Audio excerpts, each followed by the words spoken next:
Hey, Danny, welcome to the podcast. Hey Jay, how's it going, man? Thanks for having me on. Yeah, man, no problem, no problem. This year has been different, rather interesting. How have you and your family, your friends, your colleagues, how have you guys been coping with not just COVID-19, but also the protests that have been going on here in our country? Yeah, it's really tough. I can't say I relate being a white individual myself. The best thing I can do individually is just be open to the conversations, try and listen more than talk, but at the same time, the people I'm interacting with on a day to day basis, just trying to inform them. In particular, I have an 11-year-old niece, and she was in town the other day, and she was really curious about the subject, and she's curious about all that's going on. And so just having some even awkward conversations at times, or maybe not awkward, but more so uncomfortable, I think is really important in regards to the social unrest that's going on. So I'm really trying to listen. In regards to COVID-19, it's really been tough. But that being said, I'm safe, my family's safe, so I Good. really don't have much to complain about. I've been truly blessed through this entire process, and as long as my friends, family, and everybody I'm interacting with, they're safe. That's all you can ask for, right? Yeah, that's true, Ben. That's true. How are those like? I don't know if you can get too in depth, and I don't know like, asking you to, but with an 11-year-old niece, from that standpoint, and then you're watching and kind of having those conversations, kind of give us a little insight about like how that perspective is from her side, and then how you're learning from seeing how she's coping with and dealing with what's going on. Yeah, that's a good question. It's tough too because I'm not going to release any names or anything like that. But her dad is a cop as well, and he's a really good cop. And so obviously, there's been a lot of criticism towards police and authorities, understandably. And so it's extra tough for her because she's seeing everything that's going on, but at the same time, she also is coming home to her father and her dad, who is a really good, genuine person and really good, genuine cop. And so she's having to see both sides of it. And she's only 11 years old and she doesn't really know how to comprehend all that's going on. What 11-year-old would? Right. So for her, she's just asking questions. She's trying to understand why this is all going on because in her view, all cops are great and life is great because her dad is who she thinks of when she thinks as police and Right. cops. And so when she sees something other than her vision, being played out, it doesn't sit right with her and it confuses her. Like I said, understandably. So from our perspective, we just try and answer all the questions we can, while at the same time not trying to distance her from her dad because, like I said, this is a very unique stance that she's in. You don't want to distance her from her dad just because he's a cop, because he is a good guy and he is her father. So it's very tough. She's mature beyond her years, which is makes it a little more helpful in these conversations. But it really is a tough situation to be in.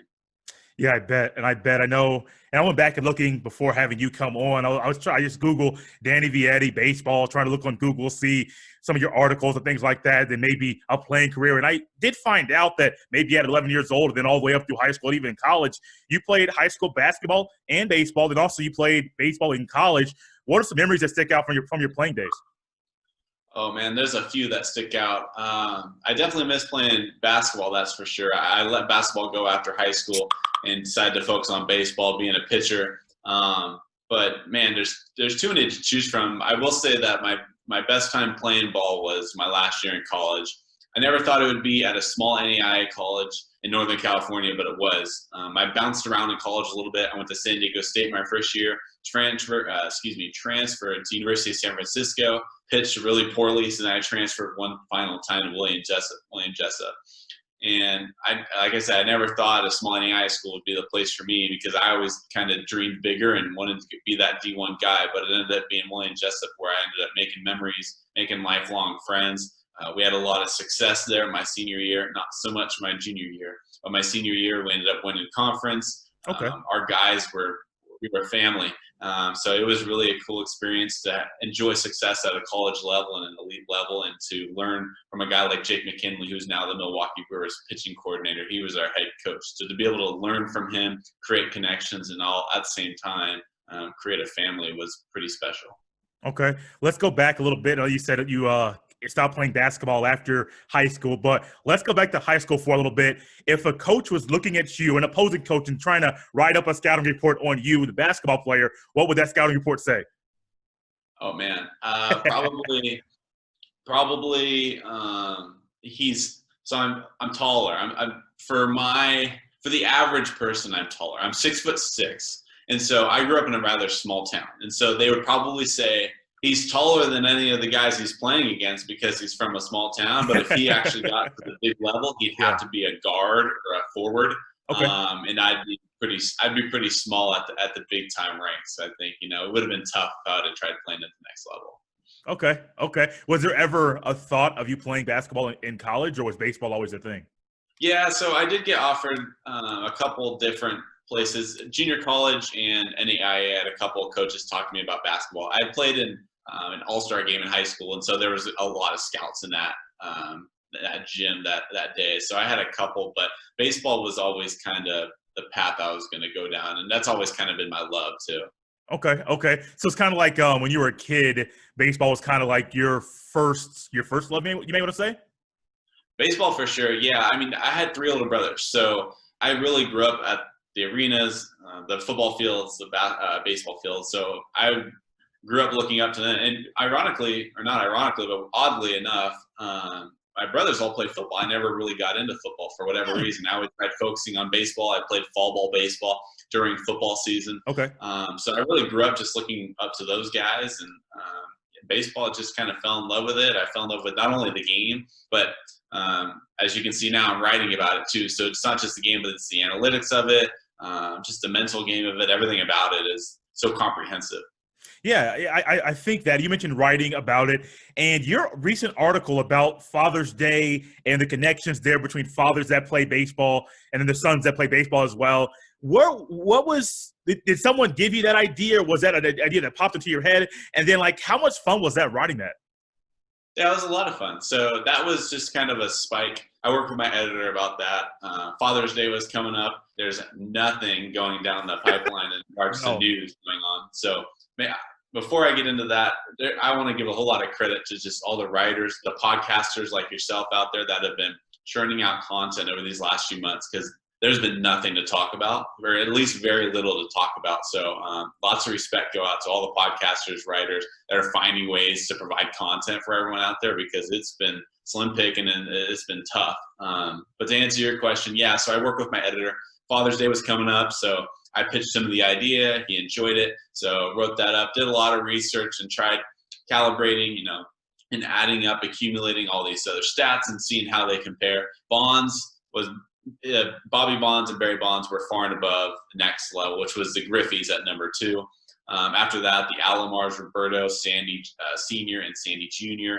And you're more than welcome to look at the rest of the article if you want to see the rest of the list. But those 3 really stood apart from the rest of the list. And then the Boones, too, were on that list. And they're a 4th generation, or they could become the first – I might have this number right, but 4th or 5th generation. They have the grandson, or Aaron Boone's nephew, is playing at Princeton University right now. Okay. So he was expected to get drafted in the MLB draft this year before it was condensed to 5 rounds. So he's actually going to be going back for his senior year at Princeton. So, but it would be pretty cool to see the first 4th or 5th. I'm in between those two, but first 4th or 5th generation family in Major League Baseball. Yeah, and I appreciate the kind words. Putting out content and just having putting out a show, a podcast, any type of show, a writer like yourself throughout this whole entire period. At first I was like, yeah, let's go. And I'm still like that. I'm not slowing down. If sports didn't come back to the fall, the winter, I would still find things to talk about, because you just got to be creative. But it has been a little difficult. But this may be some news to you. During this time period, I normally do 2 episodes a week. There have been times I've done 3, and it's just been spur of the moment. Like, I have extra stuff going on, or other people to interview, so I just do 3 in a week. This happens to be one of those weeks where you're one guest, and I'm having another guest the day after you as well. So there's people say, is there stuff to talk about? I'm a person, I'm just going to try and be creative and find things. So that's kind of how this thing has been. But that article, back to the article, I found that interesting because I had never thought about that idea before, and then trying to just put the father and son or the families together in a list like that. And you kind of described it. You and your editor talked about it, thought it was a good idea, and then you kind of ran with it. And I could just tell when I was reading it that you enjoyed it so much, and maybe down the road, maybe I'm just foreshadowing, but maybe like you could, if you have a kid in the future and it's his son, you could be like that dad watching your son play Little League Baseball. Yeah, that would be pretty special. That's for sure. I don't. Hopefully, he's a better player than I ever was. That's for sure. But, it was fun. It's funny. Writing, I've experienced. Some of my most fun articles I've done don't actually end up being the best performers. Even my career is still rather young. I still have a long ways to go here. But I remember doing a Bruce Bochy article last year. I was just breaking down some of his best moments, and he was really someone I kind of looked up to when I was a kid, because I was in high school and the Giants were going through their run in the early 2010s. And so, he was an icon to me as a kid and wanting to play baseball. I was wanting to play at the pro level at that time. And now, as a writer, I was able to write about him and write about some of the moments that I experienced both as a fan, which is pretty cool. You don't always get that perspective as a writer, because some of the guys I write about, because we're a national news source, I have to write about all 30 teams and even some minor league guys as well. And so you don't always get that personal flavor to it, just because it's impossible to consume that much, intel, and it's impossible to keep track of so many different players, so many different teams. So it's cool for me, and it was, wholesome for me, I guess, to write about a guy like Bruce Bochy, to write about the father-son article that you brought up. Those are fun to write. Those are more fulfilling than even some of the other articles I write, just because I get to put a little bit of personality into them. Yeah, one thing that hasn't been fun, and where it seems like there's really just been one personality or one idea regarding the situation, is that Major League Baseball negotiations to resume the season. And as a baseball fan like yourself and me being a sports podcaster, we both have been looking and have kind of had a strong desire to have baseball have the season. We know started spring training, and then spring training got cut because of the virus, and we all understand that. But what has been going through your mind when we hear about these negotiations and so many polls and votes that are going no, no, no, especially the latest poll which happened today, which was a 33-5. I think it was 33 no's and 5 yeses, which was kind of shocking to me. Yeah, it's so tough to talk about the billionaires and millionaires, because a lot of people can't really relate, because majority of America is living on thousands or hundreds. Right. So it's tough, because it's a whole nother planet, if you will. It's a whole nother world. At the same time, it's tough to side with the owners, because the way I kind of described it is they're looking to add 2 rooms to their 9-room penthouse suite. They're already sitting pretty.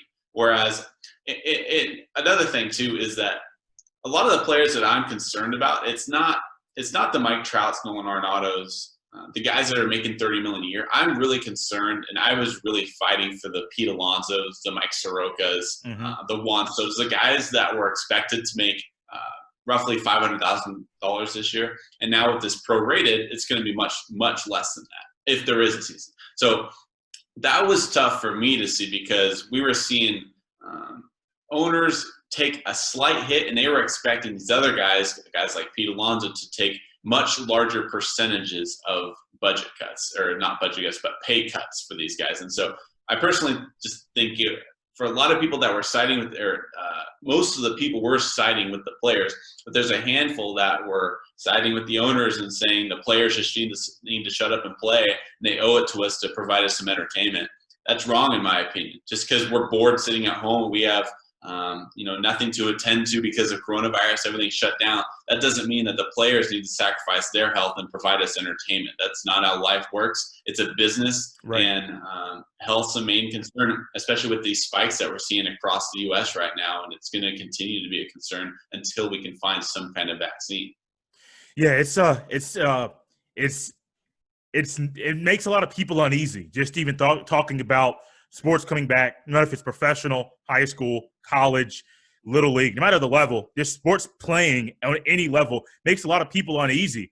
And then you mentioned the millionaires and the billionaires and the negotiations. And even on Monday afternoon, when I'm hearing, oh, wow, maybe I think it was Monday morning when I heard about it. I forget the exact time period, but when I heard, so there's going to be a vote today. I already knew there was a new proposal out there. And me being the me being a fan of sports, I know it's the host of a show, but just me, the fan, was speaking out at that time. I'm like, I just hope they say yes. And I got kind of selfish. I'm not going to lie to you. I literally did, because as you said, we've been sitting at home doing nothing. I mean, like I told you earlier, I'm watching, there's Ohio State and Michigan, a game from 2002 on right now, and I can watch old games all day. I can relive the old moments. A lot of these games I've never watched before, so I'm able to relive these. But at the same time, I got selfish. I'm like, well, just play. I love watching old games, but I want to watch a live game at some point. Just play. But as you said so well, it's not as easy as a lot of people may think. And honestly, with the way that the baseball players and the owners are operating right now, there's a good chance we may not see baseball this year. Yeah, there's a very good shot of that. Right now, it's up to Rob Manfred. He has the power now that these negotiations have stalled. He has the power now to implement a condensed season. So it's really in Rob Manfred's hands right now. And to your point, I've been selfish as well. I want something to get done. I want baseball. I want entertainment. But at the same time, I don't want people to be taken advantage of in order for that to happen. And I know you don't either. I know right. Most people out there don't want that to happen. So allow me to bring this out real quick because I want to get these numbers right. So I kind of described it as this. For all the people that are maybe confused by these negotiations, confused why they don't just get a deal done. So I kind of broke it down like this. Okay, you and your boss, you're working on a deal to get back to work. Your boss asks you to return at 37% of your prorated salary. You propose 43%. Your boss said, that's ridiculous. I'm not going to give you the 43. I'm sticking at 37. You decline the 37% offer, and then now your company's CEO or owner now must decide. So that's to give you kind of a personal perspective or to kind of relate to what's going on. That's kind of what's happening. So now Rob Manfred, CEO, commissioner, he's not CEO, he's commissioner, but he's going to have to step in and take charge. And unfortunately, we're going to probably see what's expected to be a grievance from the MLBPA toward the owners. And if the MLBPA can prove that the owners were not working fairly within these negotiations and weren't actually trying to get the most games out of the season, we could see the MLBPA getting a large sum of money from the owners if they can prove that. How likely is it that would happen, that they would be able to prove that? I'd say from what I've seen over the past month, pretty likely. With that being said, I'd need some context, and I need to do more research on the history of the grievances and what the success rate is, because just from my personal perspective over the last month, Major League Baseball owners have taken weeks to decide whether they'll accept or reject an offer. That to me is unacceptable, because time is not of the essence, and it hasn't been for the past couple months. There's no reason that it should take a week to pin down a counter proposal or to decide whether you're going to accept or decline.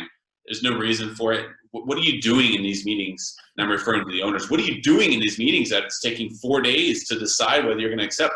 Like, do a survey monkey and say yes or no and send it across to all 30 owners and see what happens.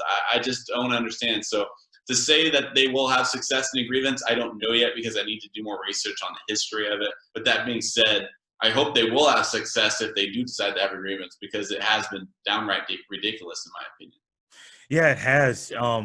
Many people keep going back to 1994. I even heard a podcast recently where they went back to 1981 and talked about the lockout. Excuse me, almost a strike, basically same thing, lockout, where the negotiations, they didn't get anywhere. And we're seeing that right now firsthand. And this is in the social media age. So every little thing is documented over and over and over. You have insiders tweeting. You have people that work for teams tweeting. And so we get a lot of different people that some were just stating the facts. Some are stating their facts with opinion. And it seems like there's a time that people just don't know who to believe. Should I be on the player side, pro player? Should I be on the owner side, pro owner? Should I be selfish? Which yes, I said it was selfish. And Danny, you said it very well. Being selfish is wrong, especially in this situation, because there's so many different things that are more important than me finding things to entertain myself. But there are people like that, and I think we're in a time period that there's so much information, there's so many avenues for people to get information out there and to seek things. And you can go on Twitter at any time. Jeff Passan's tweeting. John Heyman's tweeting. I mean, there's different people out there that are tweeting different things. You're like, okay, cool. So I'm waiting for this tweet. Oh, that's wrong. Hopefully that was false. How about go over here? That's wrong. And people are just getting discouraged in a time period that they don't want to be discouraged, because every time they go to social media or turn on the news, things are so negative. I just think this. I was always trying to be the person that didn't go down this road, but this does look bad for baseball. I won't say baseball will lose fans, because I just think that's just something that you may lose some fans, but you're still going to have a lot of people go to games. But the thought of this being a bad viewpoint towards baseball in a lot of people's eyes, that's true. And this is just baseball repeating itself, because over and over and over, they've given us a track record of negotiations going back and forth and just being stalled and not getting anywhere. Yeah, without a doubt. It's a bad omen, to say the least. I'm leaning toward the side of baseball itself is still a great game. We have more young stars in our game today between Ronald Acuna, Juan Soto, Gleyber Torres, Fernando Tatis Jr. out in San Diego. The list goes on. We have more young stars in today's game than we ever have before. So that's working on the side of the game. And for that reason, and a couple more, I don't think the game is going to all of a sudden just fail and completely, just fall in disarray and completely just end of the world scenario. I don't think that's going to be the case. With that being said, and to your point, there will be some fans that, they just kind of lose the interest of it because they're tired of seeing all this disconnect between two sides. It shouldn't be two sides. It should be one league working together, and unfortunately that hasn't been the case. And so you can't blame people for saying, look, I'm going to go watch more hockey. I'm going to go watch more soccer, because Major League Baseball isn't providing me not just entertainment, but culture, just the values that people try and emulate in their own lives. Major League Baseball, it hasn't been providing that. And so I'm going to go check out soccer, check out hockey. It's going to be, they're going to have a little bit of a downtick in ratings most likely if there is a season, just because there is less people interested in these financials that have been going on over the past month. And there's less people interested in all this disconnect between the two sides. It's a disconnected league right now, and it's going to take some time to sew those wounds up. And unfortunately, time is the only thing that can cure it, because it's been so discombobulated over the past couple months. And to your point, it's been discombobulated for a while. So unfortunately, it's going to take some time, and unfortunately, Major League Baseball and the game of baseball might have to lose some fans before it can get back into its prime. Yeah, I made a joke recently to someone. I think it was my buddy that we just talk sports every now and then. And I went back to 94, and I said the 94 lockout happened. There was a turmoil, and there was the same type of thing that's going on now. Then a few years later, there was the home run race between Griffey, Sosa, and McGuire. And then steroids kind of was in baseball. And then, we forgot about the lockout. Let's just focus on these guys that heads enlarged, shoulders are getting bigger, broader, and they're just knocking balls out of the park. And I made a joke about how baseball could utilize the steroid era to boost ratings again, because that's all we did in 98. Not being literal, like I don't like people cheating, but do you think baseball could recuperate if there is no season this year? So to answer your question, I've always joked about this too. What if we created a league where PEDs are allowed, illegal substances in Major League Baseball are now allowed, bunting is illegal, all these little rules that we could talk about. What if we created a new league? I think right now, if Major League Baseball, and you can call me crazy for this, if Major League Baseball can't work out their differences, and there's a CBA coming up in 2021 next year, if this continues into next year and even into 2022, I wouldn't be surprised if a new league comes around and starts grabbing, kind of like how the G League has taken a few players away from college college basketball. I could see a new league. Again, this would be a worst case scenario type deal, but I could definitely see a new league start up. A guy like Trevor Bauer maybe takes the lead in starting this new league. He's been very outspoken about these situations and what's been going on over the past 2 months. I could see something crazy like that happen. Absolutely. Again, that's a worst case scenario type deal. But if it continues into 22, that's a problem, and it could lead to drastic measures. I think so. And I think so. You're thinking of things changing in a league like you mentioned, and rules being a little different. There's this talk about the universal DH. With you being a former pitcher, are you fine with just a DH all around and pitchers not pitching anymore? Oh, 100%. I want universal DH. I've been wanting it. I'm not going to, stand up on a podium and scream to everyone that we need a universal DH, but at the same time, I'm definitely for it. There's nothing that drives me more crazy than 2 outs, runners on first and second, or second and third, either one, and 8 hitters coming up, and it's an automatic walk every time because they want to face the pitcher coming up in the 9-0. It's a rally killer. It's an entertainment killer, and more than likely the pitcher's not going to get it. It's just the pitchers who rake, or the pitchers that rake, that hashtag and that trend. It's fun, and it's fun watching Bartolo Colon hit his first home run in San Diego, and everybody goes crazy. But it's just so few and far between, and I'd much rather have a guy hitting 230 with 15 homers in the season come up in that 9 spot than a guy like Jacob deGrom, who is a solid hitting pitcher, but he's hitting 150 and maybe has a couple RBIs on the year. It's just a rally killer, entertainment killer. I think it hurts the game, so I'm definitely for the universal DH. Imagine the World Series, and it's tight. It's 2-1 in the bottom of the 8th, and then all of a sudden, where it's a normal pitcher, you have a guy that's batting 200, where he's a situational guy, where he's not a power hitter. He's going to be a guy to maybe hit it right in the gap and then hit the guy that's on third base home. That would be an added, like you mentioned, an added way to bring some excitement and possibly more eyeballs to the television screen. Yeah, no, without a doubt. I mean, there's a lot of different rules that Major League Baseball is pondering, especially with the new CBA coming up. But I think this is one that will stick. Jim Bowden tweeted already that they're expecting this universal DH to stick throughout this. As the CBA comes up, they'll likely discuss it as the permanent rule going forward. So, like, to your point, I think it's better for the game. I think everybody will be more fulfilled with the game by seeing 9 legit hitters come up in a lineup, and as opposed to 8. And another thing is that it gives more jobs to players. It does. One more job so there's going to be 15 new jobs opening up in the National League that weren't there prior to that rule, because every National League team is now going to be having to fill the designated hitter spot, which is another job.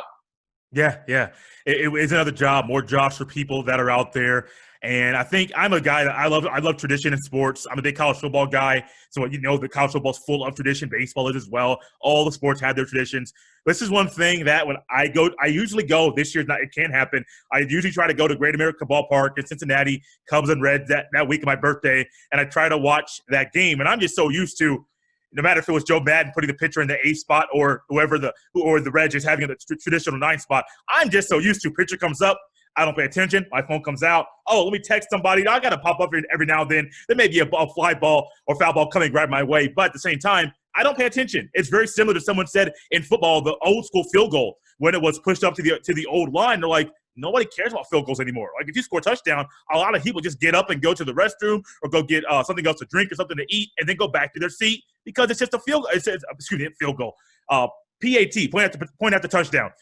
So that's kind of how I am towards pitchers hitting and the old school field goal. I still don't really watch the new field goal now because as a Colts fan, Vinatieri, he missed so many. I was like, yeah, I don't want to watch him miss because he misses the PAT. I'm going to get upset. So that's kind of my mindset there. But yeah, man, the universal DH, I know I was for years like, no, I want pitchers to hit. Keep it the same. No, man, let's change things up.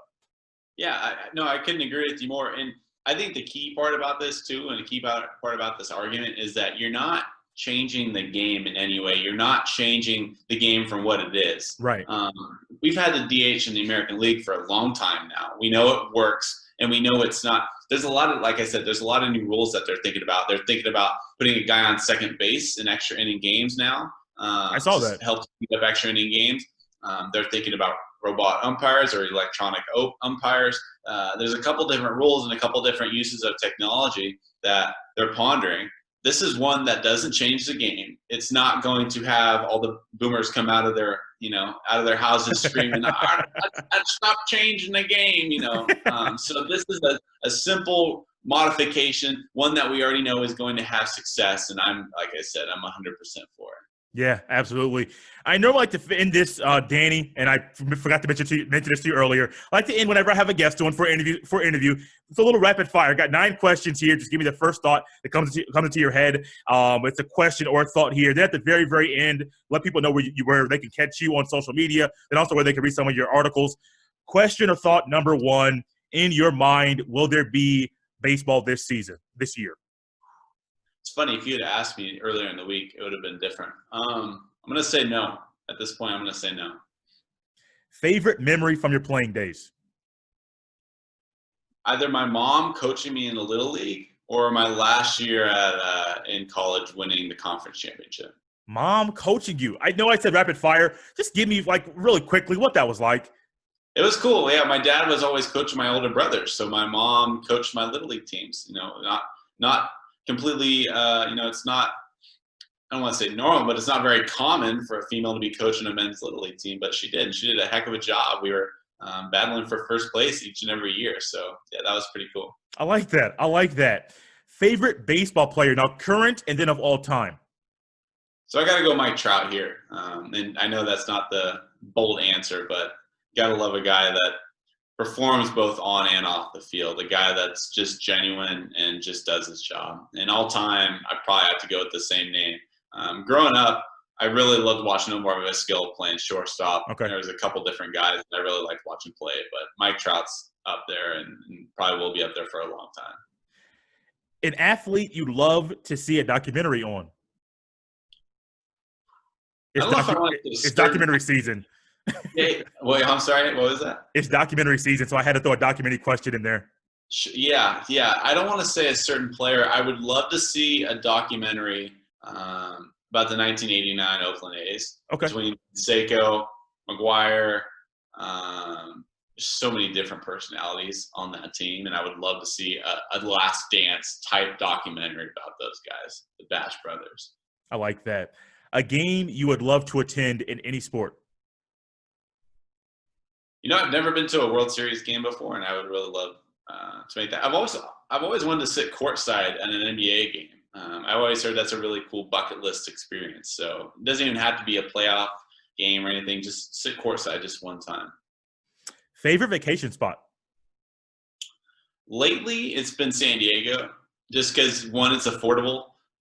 Two, it's fairly nearby of my place up here in Northern California. I still got a lot of different places I want to travel. So far, San Diego. Okay, this kind of piggybacks right off of what you just said. It was already written down. A place you would want to go, but you've never been. Oh man, this is a long list. Italy is definitely. I would love to do Italy and Africa. Those are two spots I really want to. Somewhere over there, somewhere back east. I would love to do some visiting and some tourism. Okay. I got two more for you. They're both basketball questions. The first one: who would win in a game of one-on-one, Michael Jordan or LeBron James? Oh man, see, I'm biased here because I grew up in the LeBron age. I didn't watch Michael Jordan on a day-to-day basis, but I will say that documentary was pretty impressive. I'm going to say LeBron just because I'm biased and I'm a millennial, and I'm going to say LeBron. And LeBron's got a little bit more size and strength on MJ too. Yeah, 2 inches, and I think maybe at least 40, 45 pounds. Maybe. I mean, he had some height and weight and mass. I mean, you can go on and on about how his body is different than Michael Jordan's. But last but not least, Kobe Bryant. He's unfortunately no longer here with us. What's one memory you have from his playing days? So I attended a Kings-Lakers game when I was probably, I think I was 12 years old, 11 years old. The guy dropped 48 points, 2 overtime games, and that's something I'll always hang on to just because not a lot of people can say they watched Kobe Bryant drop 48. Not a lot of people can even really say they watched Kobe Bryant just because he emulates Michael Jordan. I'm not much of a basketball guy anymore, but he emulates Michael Jordan more than anybody I've ever seen, more than LeBron, more than whoever's in the league right now. He, personality-wise, his drive and how he conducts himself, both on and off the court, he's almost like a mini Jordan to me. So that was pretty special. Yeah, he's special. He's my favorite basketball player. So when the news hit that Sunday, I'm literally in my apartment, and it just shook me up. I look at my phone like, no, this isn't true. I'm getting phone calls. I don't believe you. I just shook me up. But yeah, man, his playing style, the Mamba mentality, like everything that embodies Kobe Bryant, that was fun. Well, it's sad he's no longer here, but like I mentioned with YouTube, we can relive a lot of his games and moments. 48-point game like you watched, and we can relive those moments. Still, let the people know where they can catch you on social media, then also where they can read some of your articles. Yeah, so you can catch all my latest on CBSSports.com. I'll have a writing profile if you just want to search Danny Vietti CBS Sports. And then you can also catch everything on my Twitter at Danny Vietti, and I'll be sure to link up whatever articles I do publish and interact and kind of help you along and show you the way. And for all you listeners, I'll actually go and tag his latest article, the one we talked about, the Father's Day article. I will put that right underneath the link when I tweet out the link to this episode. Go right underneath that. I'll put that article there on Twitter so you can have both of those together on my Twitter page. Danny, thank you so much. This has been fun. It's unfortunate baseball's not here right now, but I sure hope, and I try to be optimistic. I hope we have baseball. I'm kind of on the train like you. If you ask me like yes or no, I'm leaning towards no, that we won't. But there's still a part of me that wants to be optimistic and hope baseball comes back. Danny Vietti, thank you so much for joining us here on the Jay Stevens podcast. Anytime, Jay. It was a fun time. Let's go start our own league, all right? Let's do it, man. I'm down. All right, man.